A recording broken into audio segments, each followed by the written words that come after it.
Yang pertama itu namanya ada sertifikatnya dia permisi jadi tim 11 S 213. Yang kedua ada saya sendiri selaku ketua buat tim 14 S 219. Yang ketiga ini diselenggarakan dengan tim 12 S 215. Yang keempat ada putar putar S 221 S 213. Yang kelima ada Sina Pujian Rasmi Ketua yang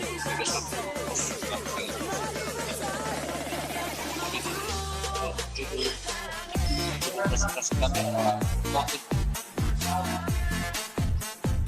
yang kami adalah COVID-19 dengan judul How COVID-19 Affect People's Economy and Activity.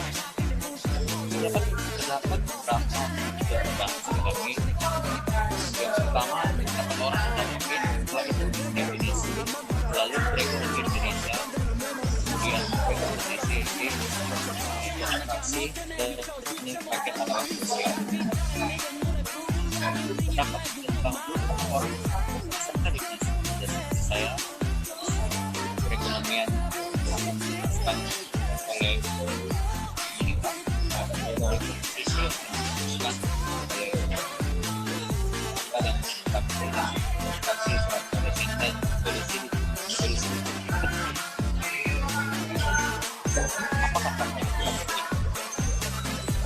banyak dapat pada set jika tidak memiliki baik protokol kesehatan.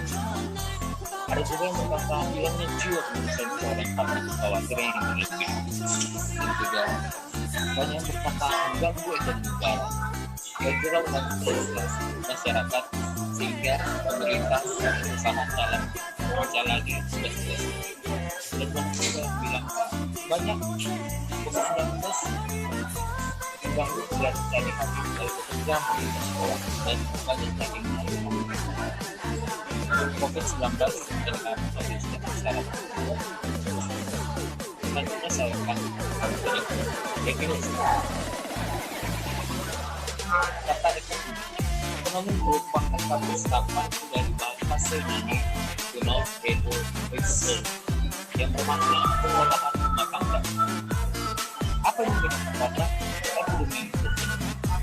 Wabah adalah kejadian sebenarnya penyakit di wilayah serta banyak penyakit biasa digunakan untuk wadah wabah dalam skala lebih besar dan skala global.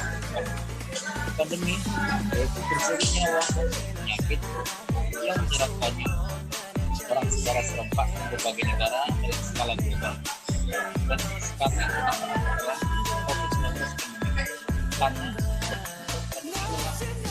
wabah penyakit menyerang semua orang dengan usia ataupun tidak memandang status kehidupannya secara serempak dan dalam skala karena itu COVID-19 dengan pandemi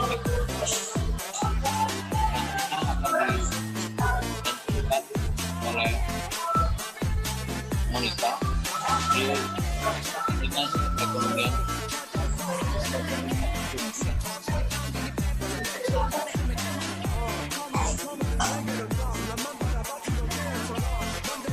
Selanjutnya kita akan membahas subtopik bahasan perekonomian Indonesia.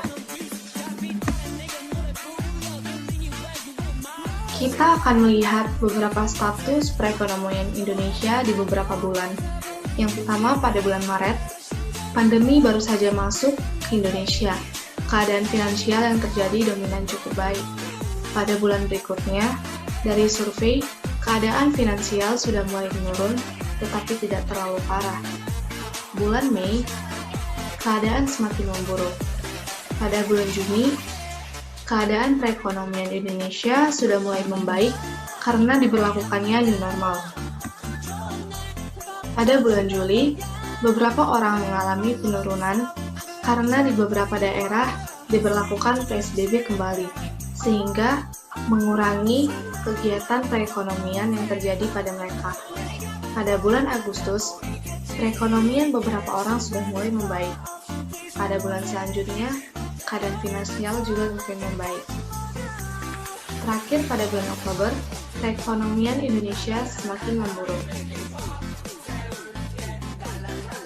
Subtopik selanjutnya akan dibahas oleh teman saya. Sekarang saya akan membahas tentang dekomposisi.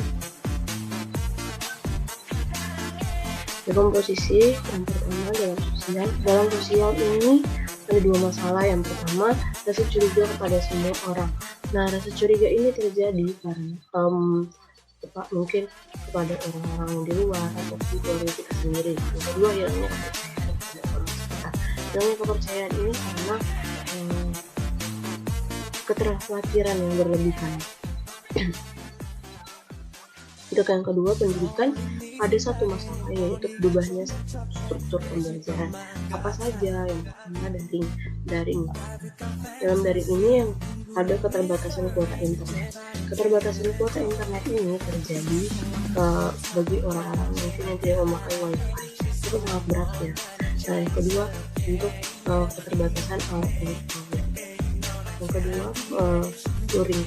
Yang pertama, keterbatasan tenaga pengajar, tidak menjamin kesehatan. Yang ketiga, jarak mulut dan rumah. Untuk yang dua ini terjadi ketika pengajar yang datang ke rumah siswa. Dan ini itu terjadi ketika murid dan siswa dikumpulkan di satu tempat. Nanti juga akan memberikan materi itu. Untuk masalah kesehatan, dalam masalah kesehatan ini tiga masalah. Yang pertama, kesendirian ini. Kesendirian ini bisa terjadi karena mungkin karena sekarang pandemi sekarang yang harus bekerja ini terjadi karena fokus yang dia ketemu sendiri. Nah, yang kedua burnout, yang ketiga stres makan, yang keempat berat badan yang bertambah. Ini terjadi mungkin karena yang jangan berat ya. Jadi mungkin juga makan kita yang sedang bertambah. Dan kelima otot kaku yang kena misalnya. Untuk dua masalah ini memiliki sama, yaitu kita jangan bergerak dan kita juga jangan berolahraga. Untuk yang ketujuh misalnya. Nah, masalah ekonomi ini memiliki tiga masalah. Yang pertama, kelangkaan barang. Kelangkaan barang ini terjadi karena berkurangnya produksi, dikurangi produksinya. Kenapa? Karena keterbatasan biaya. Untuk yang kedua, melemahnya sektor pariwisata. Melemahnya sektor pariwisata ini terjadi karena banyak tempat wisata yang ditutup, atau ada juga wisata yang dibuka tetapi dibatasi jumlah pengunjung. Yang ketiga itu angka kemiskinan dan pengangguran yang meningkat. Ini terjadi karena banyaknya pekerja para buruh yang di PHK gitu. Untuk subtopik selanjutnya akan dibahas oleh teman saya. Baiklah, saya akan membahas tentang subtopik bahasan selanjutnya, yaitu tentang abstraksi. Abstraksi kami sediakan atau kami buat di dalam sebuah diagram, dan dari diagram tersebut kita bisa mengetahui bagian mana yang kita perlukan lakukan, atau bagian mana yang kita perlukan dan bagian mana yang tidak kita perlukan. Saya akan membacakan diagramnya. Yang pertama, usaha. Yang kedua, menambahkan tenaga pengajar. Yang ketiga, memberikan fasilitas kepada tenaga pengajar, rajin berolahraga, menjaga pola makan, konsultasi dengan dokter, istirahat yang cukup, mengajak masyarakat untuk selalu menjaga kesehatan mentalnya, mengadakan sosialisasi tentang COVID-19, memberikan bantuan berupa kuota, dan memberikan bantuan alat elektronik. Dari diagram tersebut, kita bisa tahu bagian yang tidak diperlukan, seperti menambahkan tenaga pengajar, memberikan fasilitas kepada tenaga pengajar, konsultasi dengan dokter. Dan dalam suatu abstraksi, kita bisa membedakannya dengan seperti yang kami lakukan, membedakan warna dari diagram tersebut, di mana warna yang lebih cerah untuk bagian yang tidak diperlukan, dan warna yang tidak terlalu cerah untuk bagian yang diperlukan. Demikian demikian pembahasan atau presentasi kami tentang abstraksi. Terima kasih.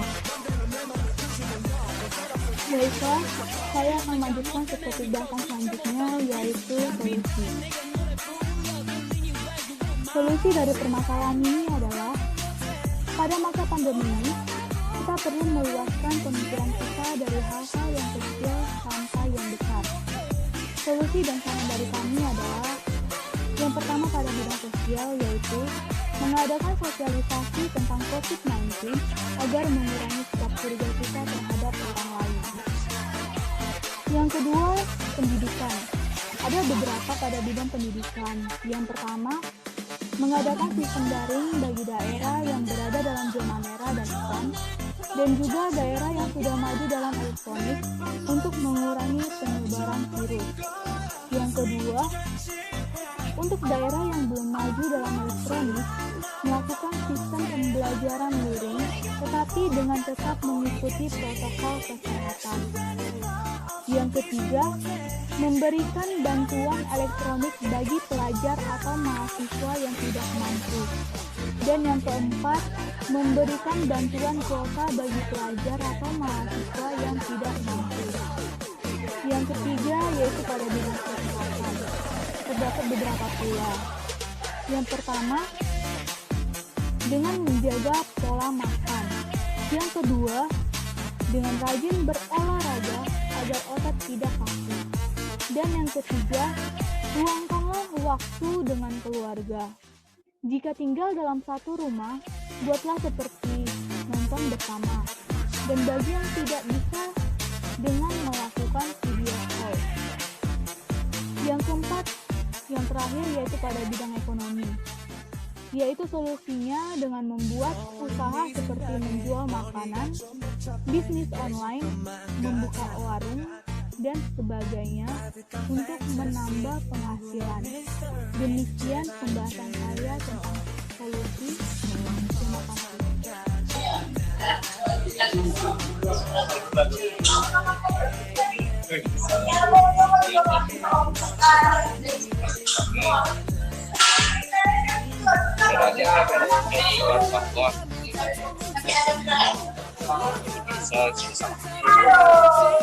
Oleh karena aktivitas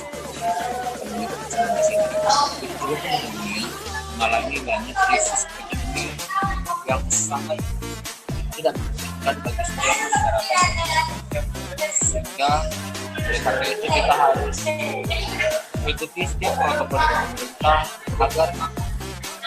agar perekonomian Indonesia selalu dapat berjalan dengan baik dan pemerintah tidak bertahan dalam menghadapi COVID-19 ini. Sekiranya kita mendukung penuh apapun aksi dari pemerintah agar semuanya bisa berjalan. Terima kasih kepada setiap penonton karena itu tadi kiranya bermanfaat pada setiap penonton.